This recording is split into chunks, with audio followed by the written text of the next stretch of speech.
joining us. You can catch us on YouTube and our website every night. Well, every Thursday and Monday night at 8:30, premiere of our episode from the day. Now, we have a lot to talk about on the show. Let's get right into it.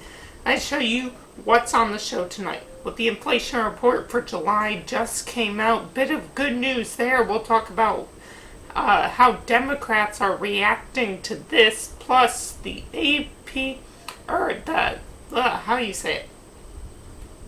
The preseason coaches poll has come out for college football. We'll break down the poll and show you what coaches polled. The AP one that I was trying to say earlier, that comes out next week, so we'll talk about that next Thursday. NFL preseason games continue, so I'll make my picks for week one, the official week one of the NFL preseason. Big Ten media deal is nearing completion. We'll show you what sources and reports are saying. Plus basketball on a ship.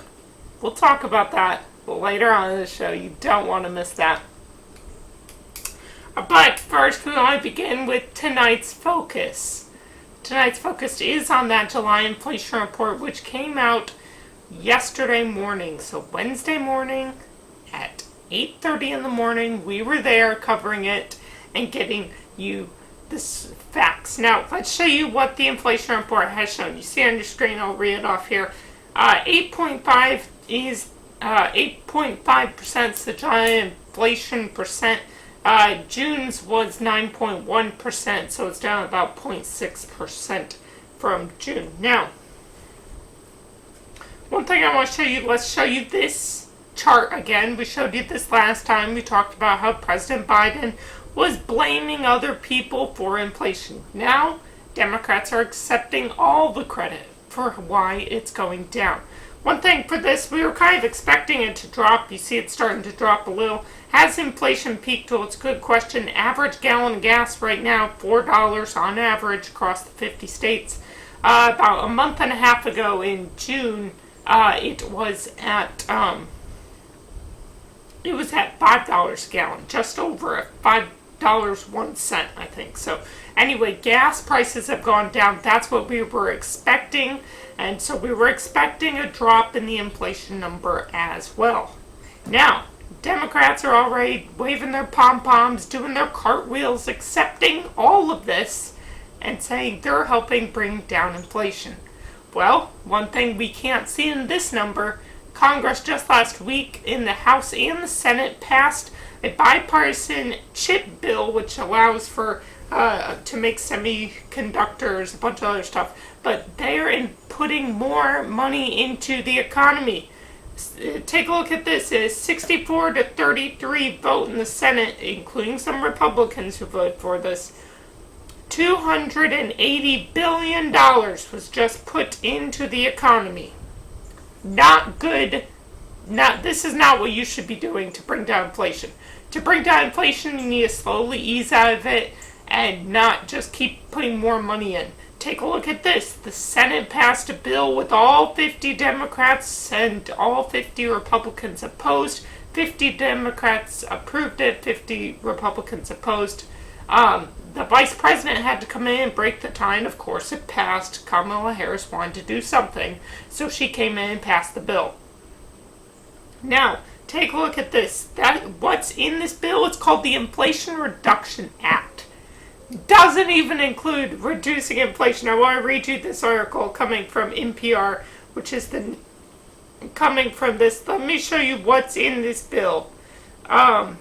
Quickly, if I can find where I saw. So, Vice President Harris broke the tie. It's a 3.5. It's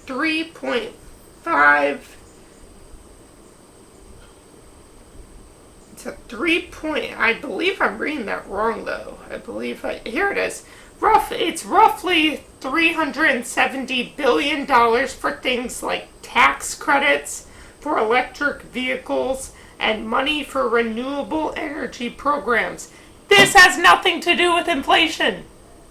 They call it the Inflation Reduction Act, and it has nothing to do with it. It's hilarious.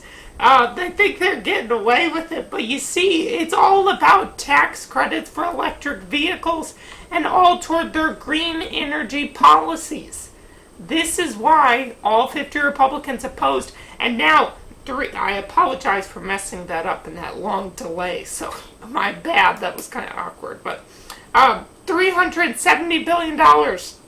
That's all going for things like tax credits and electric vehicles. Go to NPR's website. You can review this same article I'm reading. So the Senate's passed it, and now it's on to Nancy Pelosi in the House. And what's Nancy going to do? Well, she's likely to agree with all her Democrat friends and move this bill right on over to the president's desk, where no doubt Joe Biden, who's looking for something to do, is going to sign it. Now, this is not going to help with inflation, and likely we could start to see inflation numbers possibly rise a little bit by the time August comes around. Now, this is not passed yet, so what does that mean? Well, it means that we'll likely wait to see those inflation numbers get up. If they all gets released at once, that's when we'll see a tremendous spike in inflation. If it's released slowly over time, then we will start to see a little bit of a lighter path for inflation. So, the inflation rate, again, just to remind you in case you forgot, 8.5%, the July inflation rate down 0.6% from the month of June. August comes out next month, so we'll have to watch. But again, the Senate and the House with Democrats passing bills, it's not a good sign for inflation, and we could start to see it rise again. And that's the focus. Alright, let's talk about this preseason coaches rankings. Now, every year they come out with these preseason rankings, and I'm not a big fan of it because you haven't even seen what these schools do. So I don't take much away from it, but this is the coaches' preseason poll, and so it's according to coaches of different football teams and who they think is going to be good. We'll put it up on the screen. I'll go through it team by team. They do it top 25. I only put the top 15 because that's where I think we need to focus most of our attention on this. But let's talk about this because Alabama number 1, no surprise, I agree with that. Ohio State 2, Georgia 3. I think top 3 is good. Clemson number 4. Clemson was not that great last year. If you take a look at their record this past year, they were not that great, and so the coaches are already moving Clemson up. One of the reasons why they were not that great this past year is because DJ Uiagalelei, it's so hard to pronounce. I apologize if I messed it up. It was his first year, and Trevor Lawrence had just left, so they finished with the 10-3 record. So Clemson and Dabo Swinney are up there. They lost both of their coordinators. That could be a problem. So they're number 4 in the coaches poll. Notre Dame's 5. I would agree with that. I think Notre Dame's going to be better this year, and so that's why I think we see Notre Dame 5. Michigan 6, I think, and I heard Desmond Howard say this, a Michigan alum. He said Michigan has the best wide receiver group out of any school this year. I would agree with that. Michigan is looking very good. Texas A&M 7. Texas A&M is intriguing to me. I think they'll be good. I don't know if I'd have them this high up to start the season. Utah 8. I kind of like that. Oklahoma 9. Baylor 10. Oklahoma State 11. Now going back to Oklahoma at 9. They got a new head coach, Brett Venables, in. It's going to be tough to see how well they do. Again, they lost both their 2 quarterbacks, transferring. Caleb Williams transferred to USC, and Spencer Rattler transferred to South Carolina. So I don't know who Oklahoma's quarterback is. Oregon 12. NC State 13, Michigan State 14. I feel like Michigan State might be a little overrated. And then USC 15. I want to sit on USC at 15 real quick because USC has a first-year head coach in Lincoln Riley. It's his first year, and people think USC is going to be good. I think they're going to be good too. I don't know if I'd have them this high this early to start the season. They had a lot of people transfer. I mentioned Caleb Williams, who used to be on Oklahoma with Lincoln Riley. He's now on the team, and USC had a record last year 4-8. So not a great record for USC. So that's why I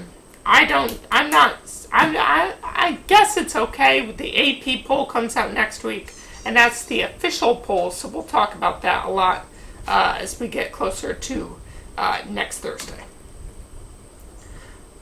All right, let's talk about the Big Ten media deal. Sources at ESPN, ESPN reporter Adam Rittenberg mentioned, and I'll read you a little quote on what he said on ESPN.com. It says the Big Ten is close to finalizing a new media rights agreement and will add CBS and NBC to the league's partnership with Fox, and they will end the long partnership with ESPN. So that's what the article says. You can go and read that for yourself. I think it's on ESPN.com still. But let's talk. I want to talk about this quickly. The Big Ten is projected to make more than any other company. It's a big deal because it could impact if Notre Dame goes to the Big Ten. Now, one thing to point out, it's ending its agreement with ESPN. I was not expecting that. I was expecting them to continue with Fox, but ESPN's going to cover the SEC only kind of right now is what it's looking like for the future. CBS used to do CBS used to do SEC games at 3:30 on Saturday afternoons. They'll still be doing it until 2024, I believe. So this season they'll still do it. But I think they're going to likely switch over to the Big Ten and start doing 3:30 games. And then NBC only does home games with Notre Dame. Now, if they're signing an agreement with the Big Ten, I think it's going to likely be a late primetime game. So if that does happen, I think it's more likely we see Notre Dame join the Big Ten since they already have an agreement with Notre Dame. So I think if NBC does sign, I think it's very likely we see Notre Dame sign. Because the one thing they like is having that exclusive partnership with NBC, and NBC broadcasts no other games. They really like that. And I think if NBC does decide to join, I think we could see Notre Dame join the Big Ten relatively quickly. So that's all something to watch for Big Ten as far as Big Ten media deals are concerned.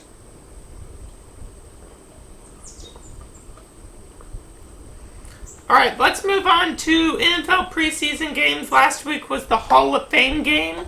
So for those of you who listened to us, we talked about that a good bit on the show. Because Hall of Fame, it was Las Vegas and Jacksonville. We did where Cuyler is right, where Cuyler is wrong. We'll do that again on Monday, so tune in for next Monday. Let's give you my game picks. So Thursday, August 11th, which is tonight. New York Giants at the New England Patriots. I think New England will win that. Again, all the teams in yellow are the teams I'm picking to win the game. So, briefly looking over Tennessee at Baltimore. Baltimore's going to be good this year.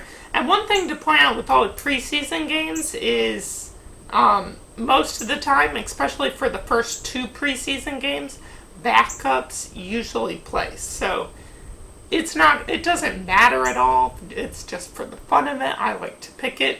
So that's why it's up there. Tomorrow, Atlanta at Detroit. I think Detroit's going to win that. I'm going to give Detroit the win there. Aiden Hutchinson, I like him.